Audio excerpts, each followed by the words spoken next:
and it looked like 4th of July. But they were shooting up, I mean a storm. Oh. I landed, and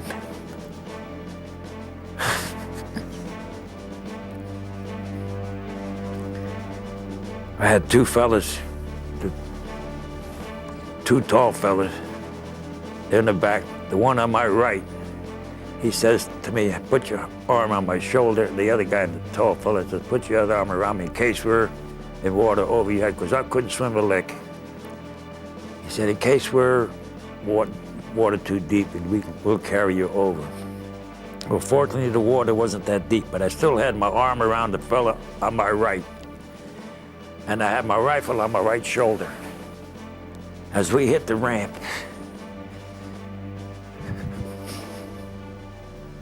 that fella went down, and he took my rifle with him.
Welcome to Triumphant Spirit, America's World War II Generation Speaks.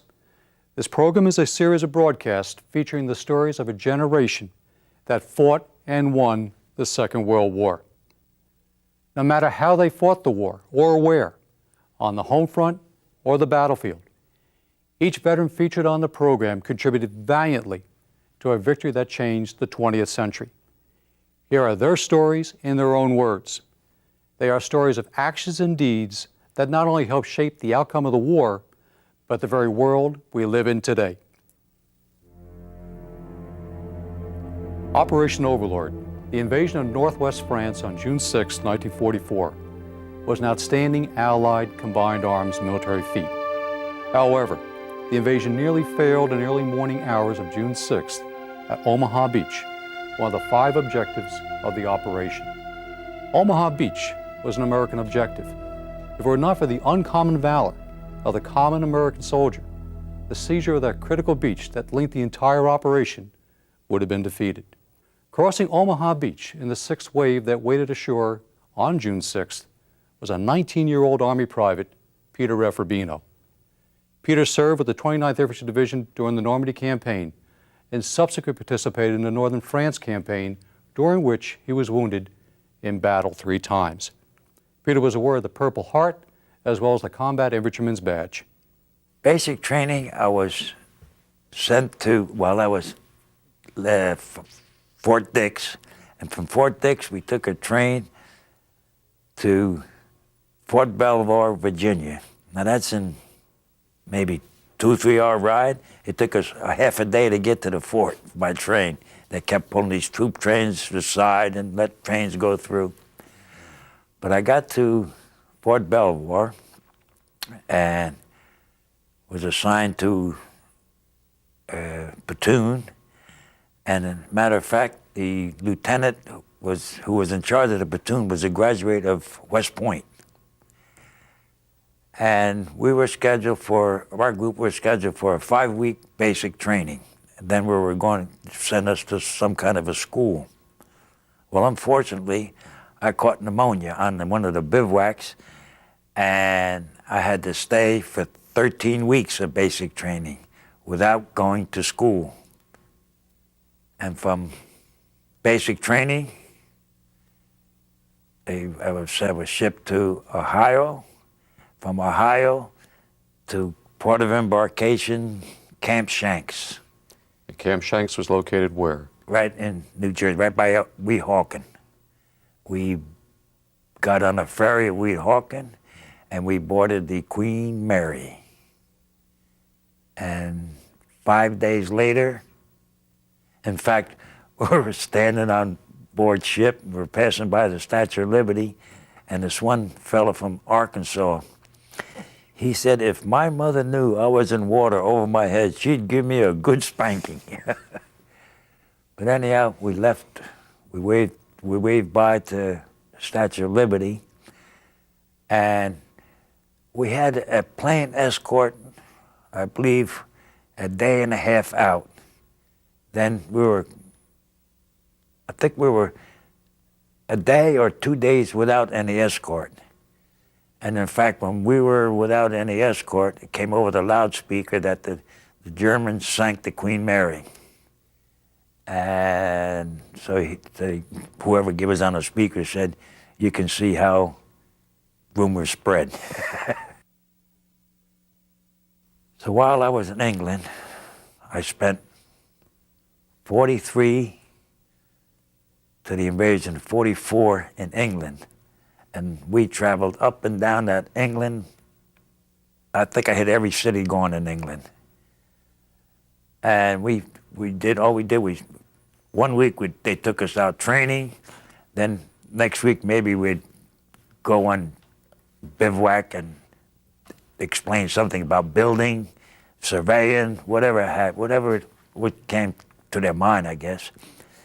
And we had quite a few dry runs. We'd get on these landing crafts, and they'd show us how to get onto them, getting off, and took off near the French coast without no ammunition. Then we would come back and unload again. And we used to did this. I did this about 3 times while I was in England. And of course, we had a lot of recreation in England too. And while we were in England, we slept in tents. And I think there was six of us to a tent. In fact, there's a picture where we have recreation. They'd give us a little time to fool around a little bit, do whatever you wanted to do. So most of the fellas came out and we used to throw the football around. This fella and I went out on the thing they're trying to learn to survey. I boarded a English ship for the invasion. We got so far out, then they transferred us to these landing crafts. And they were mobbed. Being I was short, I always sneaked out to the back. The tall guy's always in the front. It was in the morning, and we had these destroyers, I guess, behind us. We didn't know. And it looked like 4th of July. They were shooting up, I mean a storm. Oh. I landed, and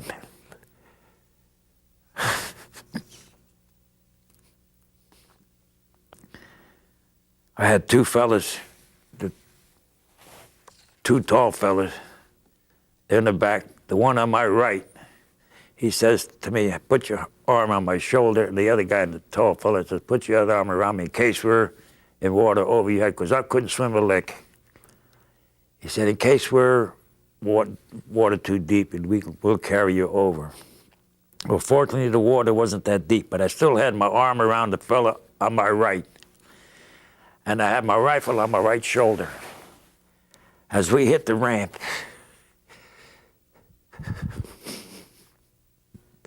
that fella went down, and he took my rifle with him. But I wasn't worrying about no rifle, because there was a lot of them laying along the beach. And as I hit the beach, I picked up the first one I came to, and I lost sight of the other fellas. I really don't know what happened to them. But when I hit the beach, what I would do, they were dropping all over. I would run 10, 15 yards, 20 yards, I couldn't remember. Hit the beach, hit the ground, roll over, get up, run, hit the ground, roll over. Thank the Lord, I was a pretty fast runner in them days. And I made it. Yeah, I made it to this hill. When I got to the hill, oh, there was a group of us, over 100, all with our backs against the hill, and gunfire going all around. So one young lieutenant, he says, fellas, we have two choices. We stay here and get killed, or we run up the hill and get killed. Well, we decided to run up the hill.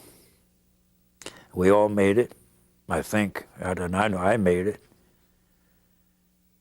Peter, when you hit the beach, do you recall what the German resistance was like? Well, when I hit the beach, from what I can remember, was the machine gun fire. It was like a rake. And a couple of times I felt it when I hit the ground, it whiz over. But when I hit, took the pack off in the boat. And the landing barge, I figured I got enough trouble just carrying myself, let alone another pack. So I just had one band of ammunition, and that's all I took. But there was a lot of machine gun fire. Then when we were against this cliff, somehow it sounded like the machine gun fire stopped. They must have hit the bunker or whatever it was. It sounded like it stopped. But, you know, when you're down there, I don't remember if it stopped or what.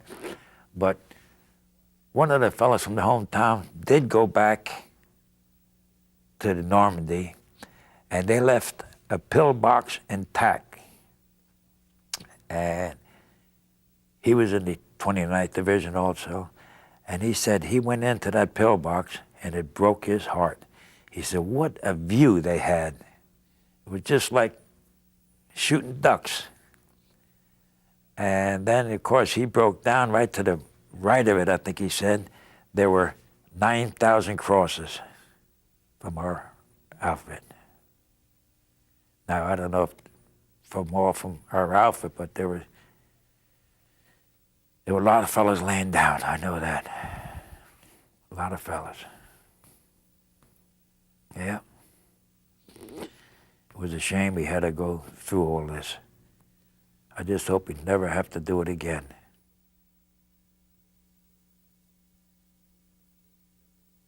We headed towards Cherbourg.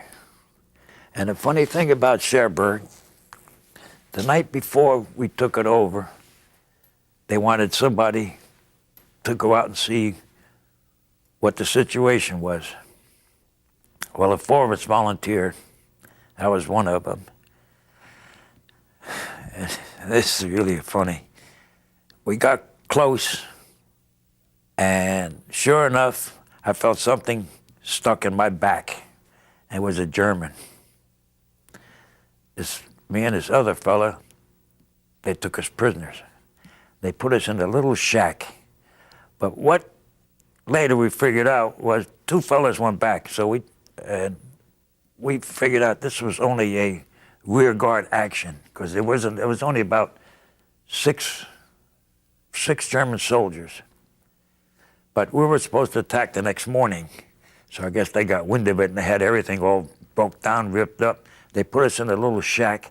The next morning our outfit commenced shooting.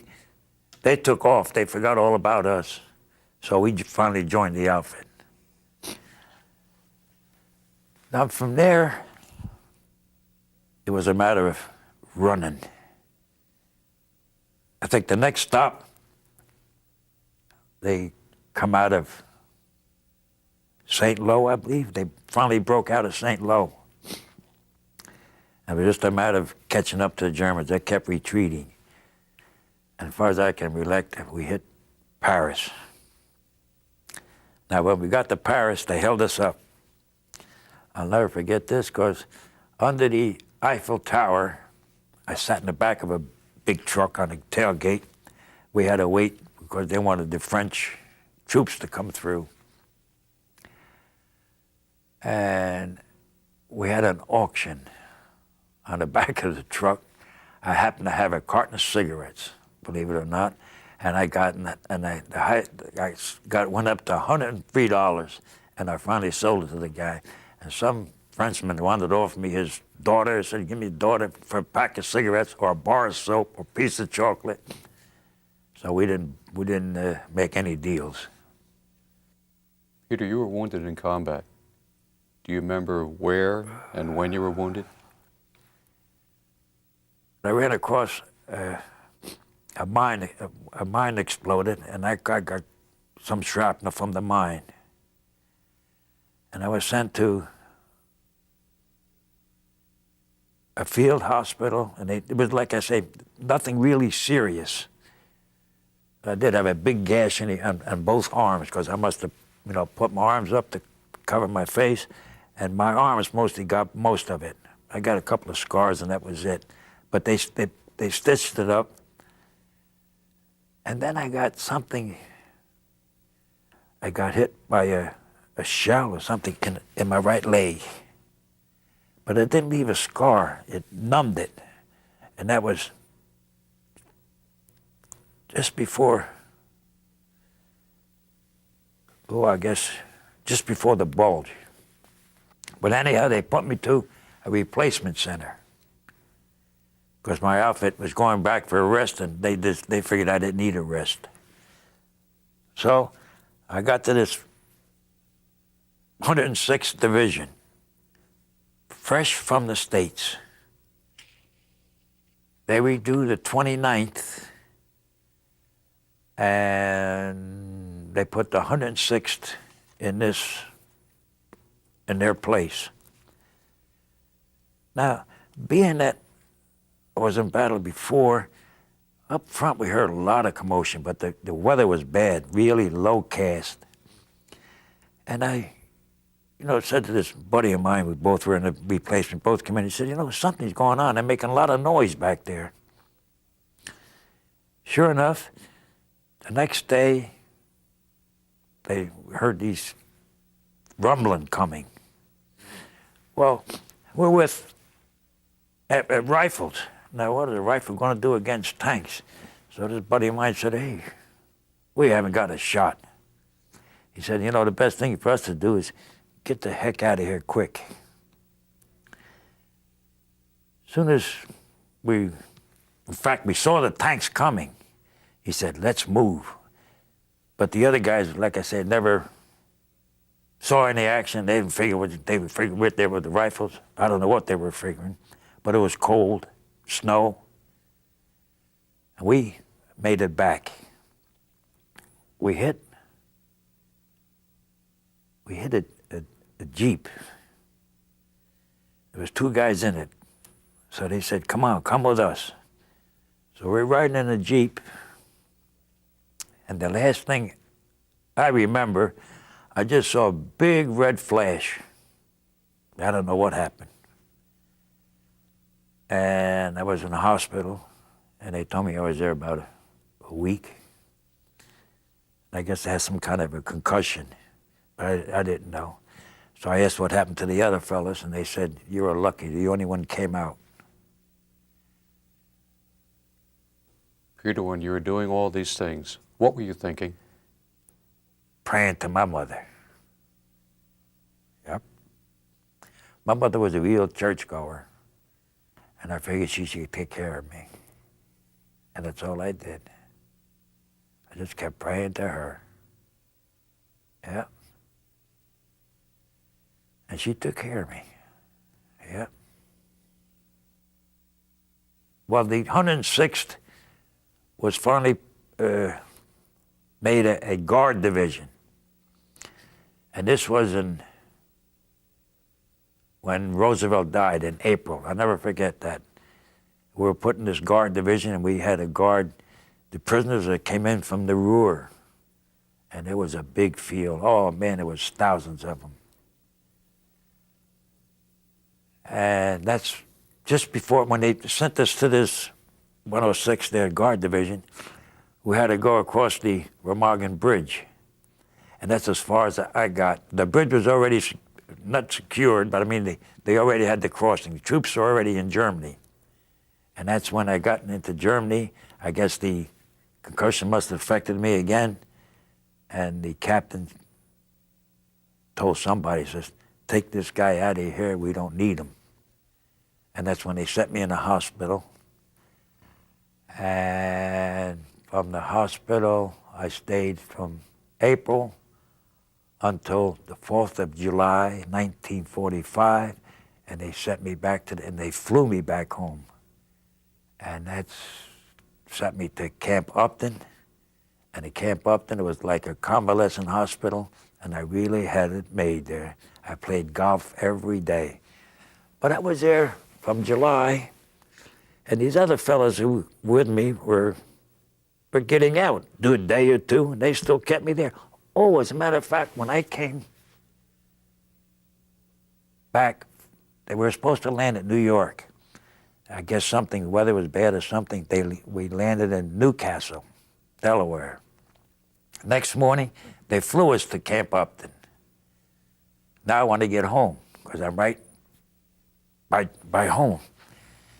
I didn't have a nickel in my pocket. So we get to this barrack, and lieutenant there, young lieutenant, he said, where you from? I told him, Jersey. He said, well, you can go home. I said, it's a long way to walk. I don't have a nickel in my pocket.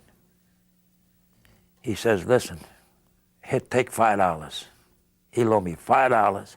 I guess the train fare, he looked up what the train fare was. I think it was from Penn Station to Long Branch. I think it was $4 something. He said, here, take $5. But I took a bus from Upton to the Penn Station. I got to the Penn Station, and naturally I'm out of uniform. Just come over from overseas. I got the ODs on in the summertime here in the States. They wore these khakis. 2 MPs stopped me. They said, soldier, you know you're out of uniform. Well, I gave some choice words, and I told them where I was from, where I was going. They escorted me to the train. They really felt bad. And then from there, I got home. But then I had to go back. I went back up then, and every day you had a choice, go to movies, go swimming, but I picked golf. And they used to have a bus take us to the golf course, pick us up. And like I say, I was in there, these guys were going home, and I figured why I wasn't going home. So about a week before I got out, this guy was with me. He said, you've been here quite a while. And I said, yeah. So they're not discharging me. So he says, what do you tell them when you go in there? I tell him the bad time I had, how the Army treated me. He said, oh, you got everything all wrong. He says, tell them what you're doing. You're in Jackson, you're enjoying it. So by God, next day I went in there, and I said, the captain, doctor asked me questions. I said, man, this is really living. Golf every day. Can't beat this life. So before he used to go in there and talk to him, he'd put rejected. But when I told him I was having a good time, man, he said, discharge. Peter, when you returned home, what was life like? Well, that was the sad part. I was losing my mother. And when I got home, she held on till I got home. July 1945. I got home the 5th of July. She hung on till the 30th of July and finally passed away. And one story I got to tell you that I'm a Catholic. So when I got a telegram, they sent me a telegram while I was in the hospital that they didn't give my mother much time to live. Well, that shook me up a little bit. They sent me to the Catholic priest. So he said, son, there's nothing you can do. all you're going to do is go home and drink Coke and go out with American girls. Well, I'd like to kill him, to be honest with you. In fact, good thing I didn't have a weapon with me, because he'd have been dead. Well, anyhow, somehow they sent me to a Protestant priest. And he was real nice. He said, son, he was an elderly priest. He said, son, let me explain something to you. I had a case like yours where they didn't give the mother too much time, and they gave her a month to live. 2 months later, he went home. She was still living, and she passed away when he got home. Well, by God, it happened to me the same way. Yep. Peter, your generation made many sacrifices. You also made many sacrifices. Why did you make those sacrifices? Well, I said, if I ever have any children, I want them to don't have to go through what I went through. What I can say is this country is really, really beautiful. I mean, you can say what you want, you can do what you want, and I just hope they appreciate what this country can do for them. I mean, compared to these other countries overseas, no comparison at all. Peter, if another war ever broke out of the scale like World War II, would you volunteer your service? Well, I'll tell you one thing. When the Gulf War broke out, I figured I had a little experience in infantry. Maybe I could help train somebody. Well, I went out to the recruiting place, and I asked them, look, if you need any help, I'd gladly volunteer to, be a category help. They said, your best bet is to go to the hospital, see if you can help people in the hospital. They wouldn't accept me. For some reason, they said there's different tactics and all today, so not like it used to be. But I think, come down to it, I think I wouldn't like it, but I think I would go, being that I know I have to defend my family. That's what it amounts to. I wouldn't be fighting, I'd be fighting for my family.